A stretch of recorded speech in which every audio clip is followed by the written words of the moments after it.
जे सरकार विरोधी आहे, शेतकरी कष्टकरी जो चिडलेला आहे, संतप्त आहे, त्यांच्यावरती बिनविरोध निवडणुका त्यांच्यावरती अन्याय आहे. त्यांना त्यांचं मत व्यक्त करण्यापासून रोखणं आहे. तरीही या दोन्ही निवडणुकांसंदर्भात महाविकास आघाडीमध्ये चर्चा सुरू आहे, चर्चा होत राहील आणि निर्णय घेतला जाईल. महाविकास आघाडी एक संघ आहे आणि राहील. सर तुम्ही आता राहुरीबाबत म्हटलात की तुमच्याकडे 3 इच्छुक उमेदवार तुम्ही लढण्याच्या तयारीत आहात. मात्र अशा वेळेला काँग्रेस हर्षवर्धन सपकाळ हे ठामपणे सांगतायत मीडियामध्ये की आम्ही लढणार. इव्हन त्यांनी उमेदवारांच्या मुलाखती घ्यायला देखील सुरुवात केली. घेऊ द्या ना, त्यांचा पक्ष आहे, ते पक्षाचे प्रांताध्यक्ष आहेत, ते पक्षाचे प्रांताध्यक्ष आहेत, प्रदेशाध्यक्ष आहेत आणि पक्षानं आम्ही तयारी केली आहे. आम्ही 3 उमेदवारांच्या मुलाखती घेतलेल्या आहेत.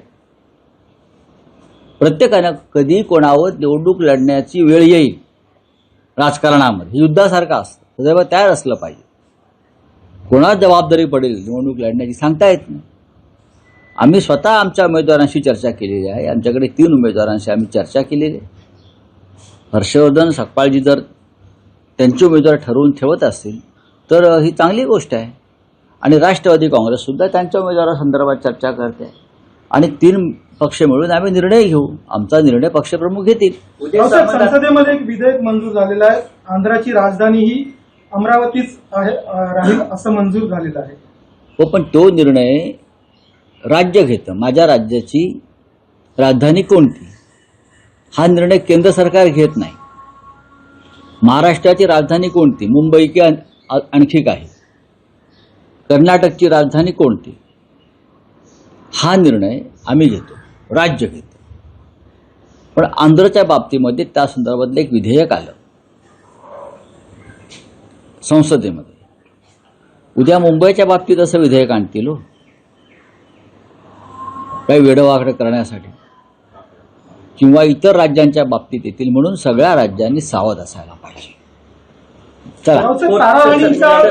अपमानाचा विषय ताजा असतानाच जैन मुनींनी आता छत्रपती शिवाजी महाराजांची तुलना नितेश राणेंबरोबर केलेली आहे. मनोज जरांगे पाटलांनी त्यांना उत्तर दिलं आहे, ते योग्य आहे. मनोज जरांगे पाटील यांनी त्यांच्या मर्द मराठा भाषेमध्ये एक उत्तर दिलेलं आहे. त्या संदर्भात छत्रपती शिवाजी महाराजांची तुलना तुम्ही कोणाबरोबर करताय? ज्यांच्याशी तुलना केली, ज्यांच्या संदर्भात त्यांना तरी मान्य आहे का? खरं म्हणजे त्या संबंधित मंत्र्यांनी त्या क्षणी व्यासपीठावरती उभं राहून त्या मुनी महाराजांना विरोध करायला पाहिजे. पण त्यांना गुदगुल्या झाल्या छत्रपतींशी तुलना झाल्यावर.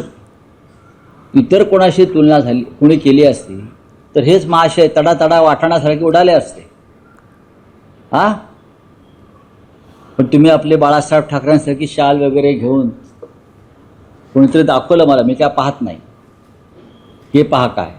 पण मनोज जरांगे पाटलांचं मी आज त्याच्यावरची भूमिका ऐकली.